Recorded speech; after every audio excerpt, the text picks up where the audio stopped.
With a live look across the area, Sacramento, Stockton, and Fairfield, we are in the middle of a heat wave, and firefighters are battling flames in several parts of Northern California.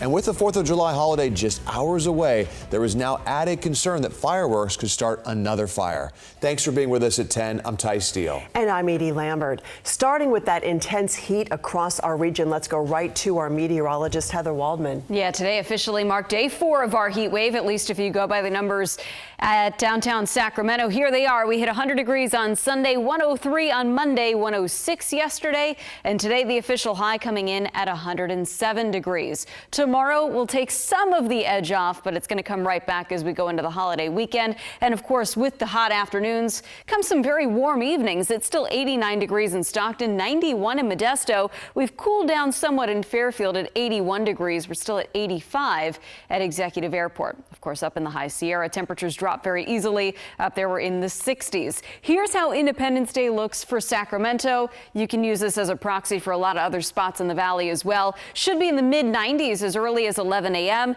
We're going to spend the entire afternoon and most of the evening in the triple digits. We'll be back down to 90 degrees when some are getting ready for the fireworks. We'll look ahead to the full forecast in just a bit. And Heather, we know this heat can be dangerous. A man died because of the heat in San Jose, and the mayor says that homeless man died yesterday. And he shared on X, quote, "This was an avoidable tragedy and exactly why we're moving with urgency to create enough basic, dignified shelter for everyone. It's not compassionate to leave people suffering in unmanaged, unsheltered, and unsafe conditions." A recent report shows that San Jose has the 4th highest number of homeless people per capita in the entire U.S. In a tweet, he told residents to take advantage of the cooling centers available in the city. A reminder, there are several cooling centers in this area. The city of Sacramento is extending operations at 2 of their shelters. Those are the Outreach and Engagement Center and the Salmon Bonnie Pinnell Community Center, and those will be open into next week. In Sacramento, the air-conditioned libraries and community centers are also open during their normal hours, and leaders encourage people to take advantage of the splash parks and the pools. We have a full list of cooling centers on our website. Now, one Sacramento cooling center is asking for donations to get through this heat wave. First Step Communities on North A Street needs water, electrolyte powders, cooling towels, fans, and water bowls for pets. Now to our wildfire coverage. Crews are making progress as they're fighting a large fire in Butte County. The Thompson fire has burned nearly 3,600 acres. 4 structures have burned.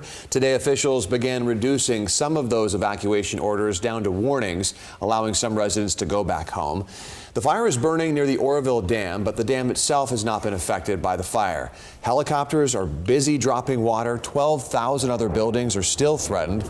Governor Newsom declared a state of emergency for the fire this morning.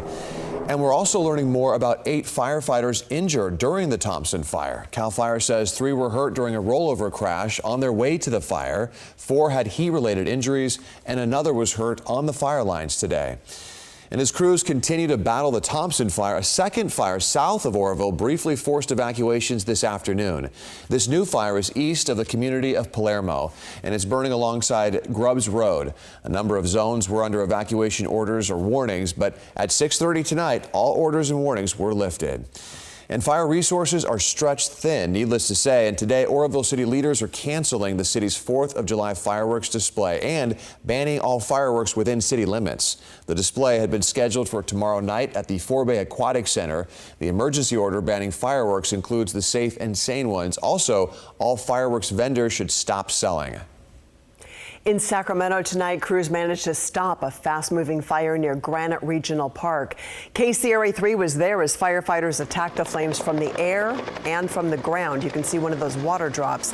This fire started after 6:15 tonight and quickly grew to 3 acres.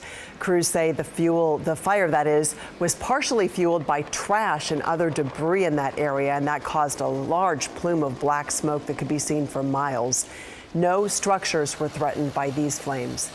And tonight, accidental equipment failure is blamed for sparking a grass fire in Elk Grove. That started just after 3 this afternoon near Calvine and Bader Roads. This is about a couple miles east of Sheldon High School. This fire spread to structures and vehicles on the property. Cosumnes Fire tells us a home and another building were destroyed. And our crew captured video of what looks like a trailer there that was on fire, and you can see that thick black smoke it put up. Tonight, fire crews are urging everyone to be careful during this heat wave. Minimize the kinds of activities that could cause a fire, that could cause a spark. Avoid things like lawn mowing, things that create sparks, the use of heavy machinery or equipment, the use of fires like welding, anything else that initiates fire is going to spread very quickly in these kinds of temperatures. Crews were able to limit the fire to about 6 acres. They spent several hours at the scene making sure that it was completely out. The state's top cop says to be on the lookout for people trying to make money off these wildfires. Attorney General Rob Bonta issuing a reminder today. He says price gouging during a state of emergency like the one going on in Butte County right now is illegal. That means prices on items like gas, food, and lodging cannot be raised more than 10% over what it was before the declaration was issued. Anyone who thinks they might be a victim of this should call law enforcement. And Governor Newsom is showing off some of the advancements in California firefighting technology. The governor's office released this video of Newsom meeting with fire officials at Sacramento McClellan Airport earlier this week. During this visit, Newsom had a chance to look at some of the 20 new aircraft being used by the state, including 5 night-flying helicopters. The governor also showing off new tech, like a new system to map fires in real time. Newsom also highlighted the budget, which includes more than $2.5 billion in spending over 7 years for climate change measures and efforts to improve forest health in the state.